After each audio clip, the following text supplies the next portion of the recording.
jangeen jëf ci ànd bi ak télévision Futurs Médias xibaaru marax yi la ca gën a fës muy nag ñi nga xamante ni dañoo taxaw ne ëllëg ci alxames ji daanu manifester ci kanamu pencum ndawi réew mi ngir nag loi boobee jëm ci parrainage bañ a jàll. préfet bu Ndakaaru gàntal na nag yooyee manifester dara du ca am loolee la xamle ndax loolu sax dafay jalgati arrêté Moussa Ngom arrêté Ousmane Ngom may jéggalu ndax jàpp nañ ni nag fitna la ñuy bañ ndax am na ñoo xamante ni mën nañoo booloo ca mbooloo moomu di def nag sudul noonu waaye kaarange yi tamit ëllëg daanu génn rek ngir dara bañ a am. archevêque bu Ndakaaru Monseigneur Benjamin Ndiaye nag sàkku na ci njiitu réew mi Macky Sall mu tegandi projet de loi boobee nag jëm ci parrainage bi mbooleem ñu fas yéene manifester tamit sàkku na ca ñoom ñu dellu gannaaw. archevêque bi nag tey mu doon dalal waa société civile dana am du am lu leer ba leer mooy ëllëg nag lañu ko fas yéene voté ci assemblée nationale mi projet de loi boobu jëm ci parrainage bi ku jëkk politique gi nag noppi nañu seetlu gi ci makkaanu parti joxe nañ fa ay tegtal yu leer. beneen ponk ci xibaar yi muy juróom-ñaareelu fan atteb kii di imam Ndaw ma ngay wéy nag tey ci suba atte ba nag amaloon nañu ko ba sànq nag la daal di mujj jeex que ñi ñuy déglu tamit ña ngay wéy di leen déglu bokk na ci rek Oumar Yafa moom moomee nag ma ngay wax xameelam ak Aboubacar Chakaw ña nga xamee ci àll ba ñu naan Sambisa ca àll la bu nekk fële ca Nigéria nag mu ne demoon na fa waaye tamit jaar-jaaram ca Niger nga xamante ne tëjoon nañu ko fa sax moom ak ñeneen ba benn doomi Sénégal Moussa Awley wuyo faatu ca anam yu metti. Ziguinchor lu toll ci téeméer ci ay ndongo ñoo wàcc ca mbedd ma di ñaxtu ñuy jàngee nag ci daara publique yi ak privé yi ñoom nag la ñu bëgg rek mooy ñu indi saafara ci jafe-jafe yi ñu nemmeeku ci njàng mi tàggat yaram. génération foot jamono ji may wax ak yéen mu jàkkaarloog ak RS Berkane fële la ca Maroc. Cheikh Tidiane Diaw du ñàkk ñu am ko ci biir xibaar yi ponk yaa ngi nii nes tuut ñu yaatal ko.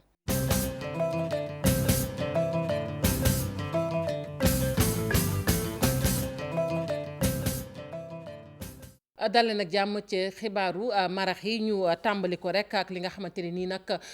moom la ñu nemmeeku muy ab arrêté bu préfet bu Ndakaaru daal di jël arrêté boobee nag nee na mboolem manifester bi nga xamante ni nag bëgg nañu ko amal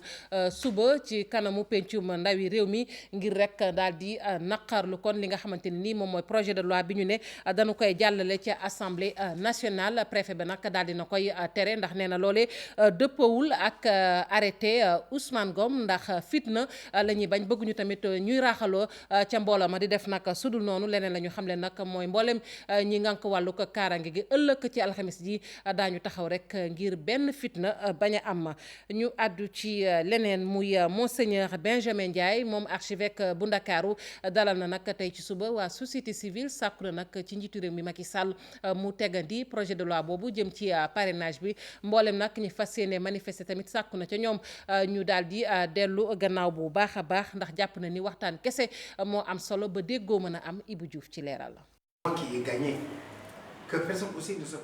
ñii di waa délégation bu société civile bu Sénégal tey nag archevêque bu Ndakaaru moo leen dalal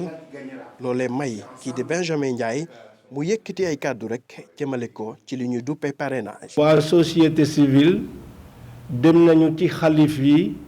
dem nañu ci politiciens yi ndax ku nekk wax loo xam ne mun na tax ba jàmm gën a law ci biir dëkk bi te comme loi boobu moo tax ba xëj na fu ñu toll ñu am menace dama yaakaaroon ne xëj na ñu ajagum loi boobu mun a toog waxtaan ñu doon waaj a def manifestation renvoyé ko ba ñun ñëpp ñu mun a toog waxtaan ci jàmm. jiitu jàngu bi nag yëkkati kaddu yi rek ngir woo ñëpp dal ñu fexe tamit ba jàmm sax dàkk fii ci suñu réew. te bu ñu moytuwulee fitna dina am kon nag pour loolu bañ a am waa société civile dem nañu ci xalif yi dem nañu ci politiciens yi ndax ku nekk wax loo xam ne mun na tax ba jàmm gën a law ci biir dëkk bi. ñi di waa société civile nag am yaakaar ne rek kilifa yi dinañ dégg woote bi waaye nag li leen ci xaw a jaaxal rek njiitu réew mi nekk jamono ji biti réew. loolu moom mooy problème bi dañu doon xaar ba gis ñëpp parce que waxtaan nañu ak opposants yi waxtaan nañu ak acteurs yëpp maanaam kilifa diine yëpp waxtaan nañu ak ñoom donc dañ ko bëggoon rendre compte wax ko jox ko suñu recommandation malheureusement nekk fi ñu ngi koy regretter bu baax. fii ci Sénégal bés bu ñu amee ay jafe-jafe rek dinañ faral di gis kilifa diine yi yëkkati ay kàddu loolee nag ñu ci woo askan bi ñu dal fexe tamit ba jàmm sax dàkk fii ci suñu réew. jamono jooje nag nguur gi ñoom ñu ngi wéy rek di wax ci solos lii di parrainage waa opposition bi ñoom dañu jàpp ne loolu dëppoowul ak démocratie. ma ngoog moo ko diggee woon mujj na koo def moom Malick Gakou njiital grand parti ndax dafa ne woon tey ci ngoon dafay dem fële ca place de l'indépendance ngir manifester wane nag naqaram ci projet de loi bi nga xamante ne nii àndu ci muy parrainage bi ñu fas yéene kon voté ëllëg ca assemblée nationale mu mel ni nag kon daa bett takk der ndax la mu waxoon def na ko dem na fa ànd ak ñenn ci ay militants mu mel ni kon moom Malick Gakou nuñ ko waxee rek def na lu ni mel ñu teewlu ko ci micro Hadiata la. maa ko waxoon. waaw def naa ko. waaw la ma waxoon mooy lan. mooy constitution Sénégal. waaw daf ñu may droit à la marche. oui constitution Sénégal. daf ñu ko garantir. oui moo tax ma waxoon tey jii ne. waaw pour annoncer la couleur. oui que suba. daañu dellu si. oui devant l'Assemblée nationale. oui ànd ak le peuple sénégalais. oui ànd ak l'opposition. oui et les forces vives de la nation. oui dem oui xeex ak li nga xam ne nii. moom la fi président Macky Sall. oui ak son régime bëgg a def. oui mooy cette loi. oui parricide. oui sur le parrainage. oui Nous disons non au parrainage. non parrainage. Nous sommes ici au cœur de Dakar. oui Et les gens avaient dit que je ne le ferais pas. J'ai dit que je le ferai. vous Parce que je dois le faire. l'avez fait Je disais que je le ferai. Et je le fais. vous l'avez fait président Maintenant, je donne rendez-vous à la jeunesse de mon pays. oui Je donne rendez-vous aux forces de la nation. Demain, oui à Dakar, oui devant l'Assemblée nationale, Oui. ensemble, Oui. nous puissions nous battre Oui. pour dire non, non non, non ñiit joxe nañu dig daje ëllëg ci alxames ji muy parti démocratique sénégalais ak parti bi di PUR ñoom it fas nañu yéene rek ñoom it manifester waaye nag ci dal lañu ko bëgg a def dem nañu ba fële ci màkkaan yu parti ya def fa ab seetlu muy ñu fare ci kujjeeg politique gi Mame Biram Diouf.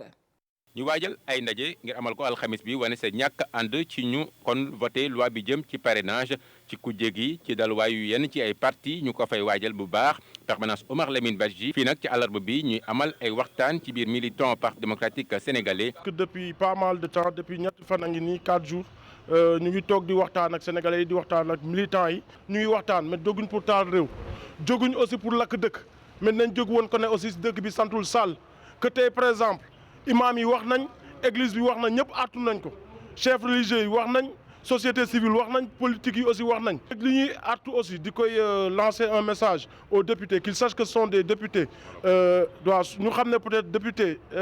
askan wi lañ duñ ay député Macky Sall. beneen dalwaayu parti siège yu kon PUR am geneen doxalin gu ñuy amal ngir kon wax ak militants yi ñu am taxawaay alxames. ñun duñu parti boo xamante ni nit ñi dinañ ñëw fii massifié wu et cetera non mais nos militants sont engagés te xam nañu fan la ñuy jaar pour wax ak ñoom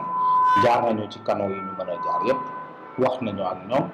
wax nañ leen ni le combat c'est un combat du peuple sénégalais donc c'est au peuple de prendre sa responsabilité et partout au Sénégal les mobilisations vont se faire. Wally Albert Ndong ak Khalifa Mbodj ñoom nag di wax nee nañu nag ànduñu benn yoon ci kon ñu voté loi ba nga xam ni jëm na ci projet de loi boobee sur le parrainage. parrainage bi lu jàllul yoon la monseigneur sax ñaan na Macky Sall église bi ak imam yëpp ñaan nañ ko mu teg ko ci suuf et ñun yaakaar nañu ni à ce rythme dina ko teg ci suuf su ko tegul ci suuf nag demain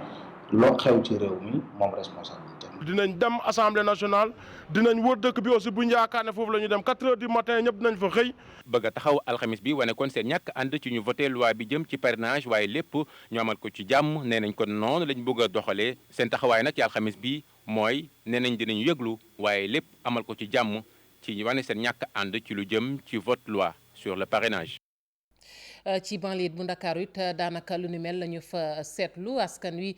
ku nekk nag ak na nga jàngatee li nga xamante ne nii moom la ñu fas yéene amal ni ki ëllëg ci alxames ji wax nañu ko muy loi parrainage bi ku jëkk politique ak la mu jàpp ña farak nguur gi tamit ak la ñu wax ne faw loi bi daanu ko jàllale ci assemblée nationale. Salif Sow. front banlieue bañ na juddu na nee na askan wi na bañ te ñoom ñëpp nañu daje pencum ndaw réew mi fukki fan ak juróom-ñeent ci weer wi di bés bu ñu war a voté li ñuy woowee loi ci wàllum parrainage wi. ay parti politique ak ay mouvement citoyen ñoom ñoo amal front bi li nga xamante ni moom lañ tënk ci kayit xamal nañ ko taskatu xabaar yi. banlieue nag musta des ginnaaw ci benn combat jeudi bii nag échéance la boo xam ne ni si pour l'histoire du Sénégal comme li ñuy wax l'histoire retiendra kenn si ñun bu mu nanga des ginnaaw ñun ñii duñ des ginnaaw kon kenn si ñun suñu njaboot ak ku ñu déggal na taxaw jour le 19 avril ne bañ nañu ñu tripatouiller suñu constitution bañ nañu ñu jël ko jaay ñu def ñu ay jaar. tega tembe gu ñu seetlu ci wàllum dundinu askan wi ak li nga xamante ni mooy wàllum yoon yeew guñ ko yeew ñi nga xamante ni ñooy jege ñaare Macky Sall yi ñoom jàppuñ ne loolee am na ñoom nee ñu parrainage lu baax la nekkul ne dañoo bëgg a éliminer ay adversaire u Macky Sall waaye daa fekk ne parti politique yi il faut ñu lijjanti ko ndax képp ku jóg rek bëgg a samp ndëndëm ba ñuy woote ngir jëmale ci seen président ku nekk dafa def wàllam ci commune am. banlieue bi nangu na COJER de Pikine nangu na ndax loi bi yi nga xam ne ni moom la président def njëriñu Sénégal la njëriñu sénégalais yi la. ñu ko fi nangoo Sénégal bi du nangu kenn du ko taal képp ku ko bëgg a yàq yow yaay yàqu te képp koo xam ne ci banlieue bi nga bëgg a jóg ne da nga fi bëgg a taal pono da nga fi bëgg a andi fitna ñun ndaw ñi nga xam ne ñoo ànd ak le président de la république dinañ jàmmaarloog yow. en 2016 yéen a waxoon ñu def 1% tey ngeen bëgg ci génnaat dugal bopp rocc ci làmmiñ ñoom amul seen pexe la ñu bëgg a tëral seen pexe nag ñun duñ ko nangu te incha allahu affaire bi incha allah dinañ ko teg te dina jàll incha allah. diggante nguur gi ak kujje gi waxtaan wi ci way taskatu xabaar yi lañ koy awale ñoom nangu wuñ jàkkaarloo xoolante ci bët waxante li ñuy woowee bataille de l'opinion maanaam ku nekk di jéem a bàpp askan wi ngir mu far ak yow moo am jamono ji file nag ñuy xaarandi fukki fan ak juróom-ñeent jot. njiitu réew mi Macky Sall nag dana ko doon yuuxu ca France gannaaw nag ba mu fa demee cortège sax ku jéeg politique ga féete foofu nag danoo lànk ne du ca dal ku jéeg politique boobu nag bootu ci li ñu naan plateforme de Paris ñoom nag seeni carte électeur la ñuy laaj boole kook nee ñu fii ci Sénégal nañuy doxalee dëppwul ak yoon ak parrainage bi nga xamante ni nii jur na coow waaye la ñu seetlu tamit ñu bari fare ci ku jéeg politique gi tey ñi ngi leen nëbb jant bi mu metti leen lool Ibrahima Camara ca France.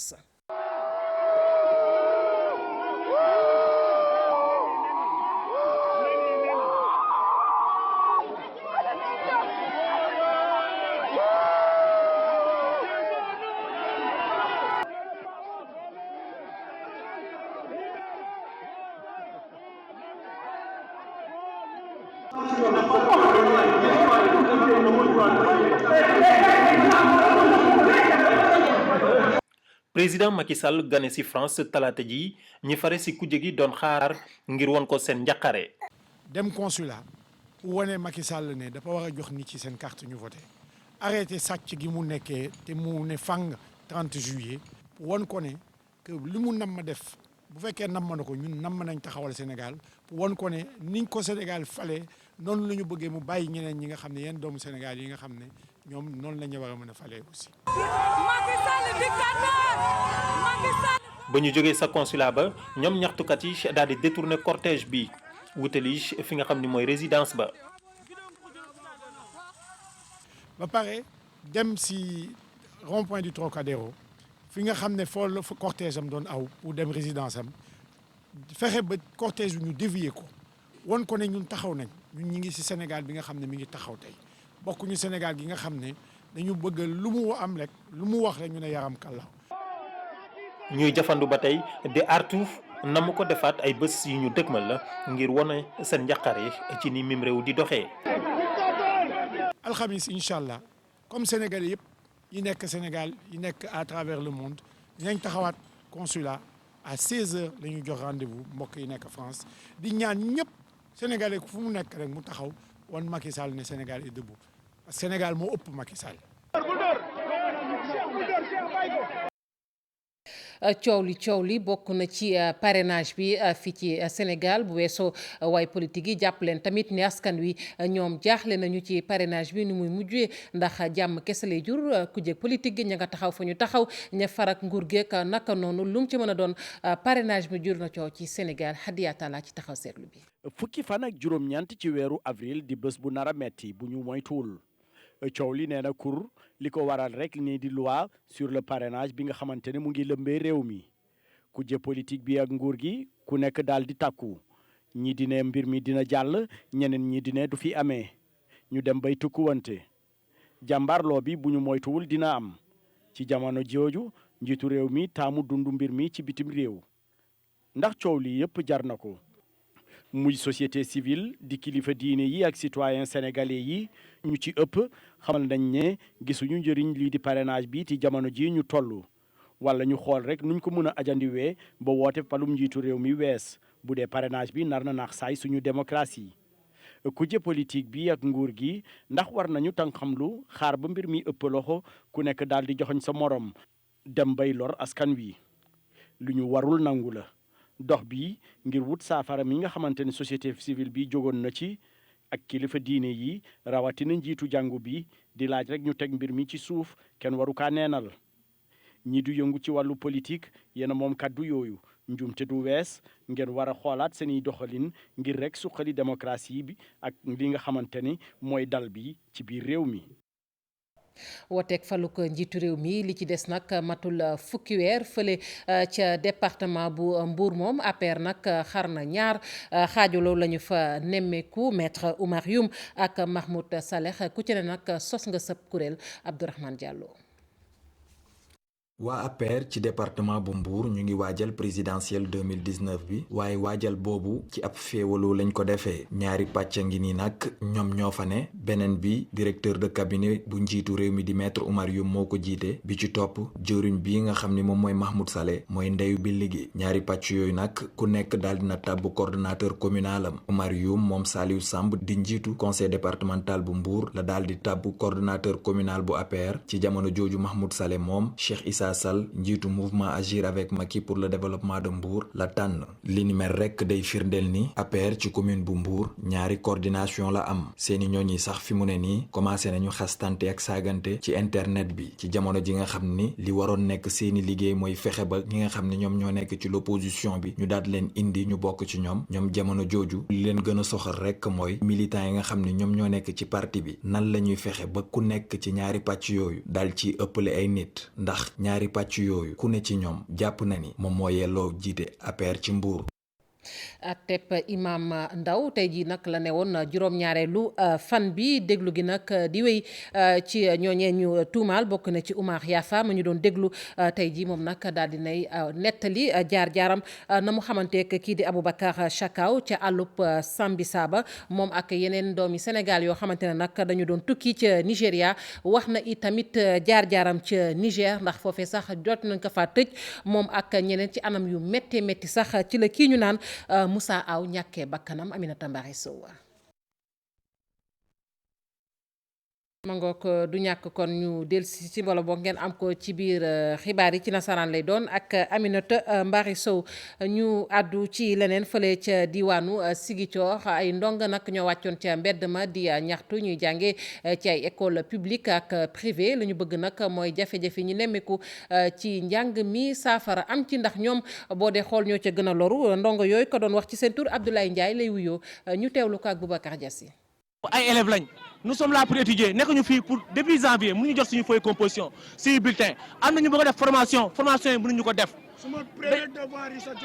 Macky Sall dañu koy ñaan notre chef président nous sommes là pour lui il est notre président de la République du Sénégal dañu koy ñaan mu jàppale professeurs yi mu régler seen problème ngir yàlla le plus rapidement possible pour ñu mën a jàng dañoo bëgg a jàng examen yi tamit ñu def ko dañoo bëgg a jàng dañoo tiit année blanche dañoo tiit nous sommes à 99,99% pour année blanche et c'est pas normal jotuñu dara instant bi ne jotaguñ benn feuille dañuy ñaan ngir yàlla le président mu jàppale ñu. ñu wax ci leneen muy nag usine bi nga xamante ne nag dafa yëngu ci ñaw ñu fas yéene ko samp fële ca Diamniadio ñu ne yàggatul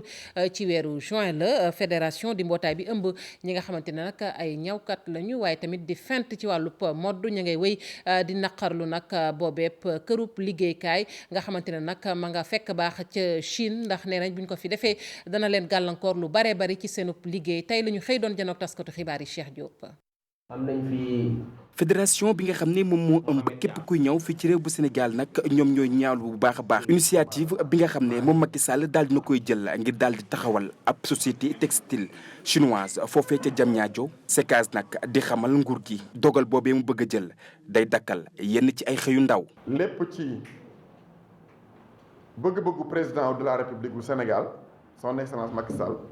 ngir def benn usine textile fii ci Diamniadio ngir jël ay junni employé li mu nar a nasaxal ci ay millions kilifa papa ak yaay nar a doon ñoo xam ne ñaar a ñàkk seen liggéey lañu